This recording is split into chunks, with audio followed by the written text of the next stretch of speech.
Chapter 31. I have made a covenant with my eyes. How then could I gaze at a virgin? What would be my portion from God above, and my heritage from the Almighty on high? Is not calamity for the unrighteous, and disaster for the workers of iniquity? Does not he see my ways, and number all my steps?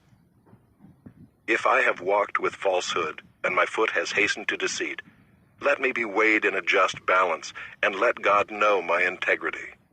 If my step has turned aside from the way, and my heart has gone after my eyes, and if any spot has stuck to my hands, then let me sow, and another eat, and let what grows for me be rooted out.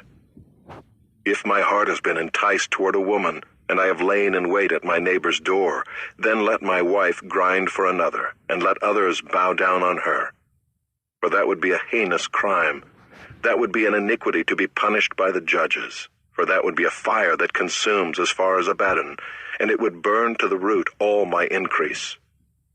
If I have rejected the cause of my manservant or my maidservant when they brought a complaint against me, what then shall I do when God rises up? When he makes inquiry, what shall I answer him? Did not he who made me in the womb make him? And did not one fashion us in the womb? If I have withheld anything that the poor desired, or have caused the eyes of the widow to fail, or have eaten my morsel alone, and the fatherless has not eaten of it, for from my youth the fatherless grew up with me as with a father, and from my mother's womb I guided the widow. If I have seen anyone perish for lack of clothing, or the needy without covering, if his body has not blessed me, and if he was not warmed with the fleece of my sheep, if I have raised my hand against the fatherless, because I saw my help in the gate, then let my shoulder blade fall from my shoulder, and let my arm be broken from its socket. For I was in terror of calamity from God, and I could not have faced his majesty. If I have made gold my trust, or called fine gold my confidence, if I have rejoiced because my wealth was abundant, or because my hand had found much, if I have looked at the sun when it shone, or the moon moving in splendor, and my heart has been secretly enticed, and my mouth has kissed my hand, this also would be an iniquity to be punished by the judges, for I would have been false to God above. If I have rejoiced at the ruin of him who hated me, or exulted when evil overtook him, I have not let my mouth sin by asking for his life with a curse. If the men of my tent have not said, who is there that has not been filled with his meat?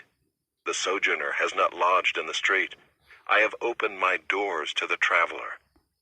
If I have concealed my transgressions as others do, by hiding my iniquity in my heart, because I stood in great fear of the multitude, and the contempt of families terrified me, so that I kept silence and did not go out of doors.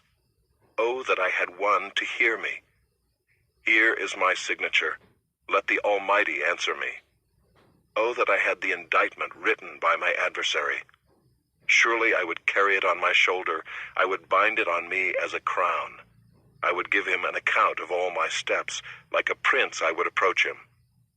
If my land has cried out against me, and its furrows have wept together, if I have eaten its yield without payment, and made its owners breathe their last, let thorns grow instead of wheat, and foul weeds instead of barley. The words of Job are ended.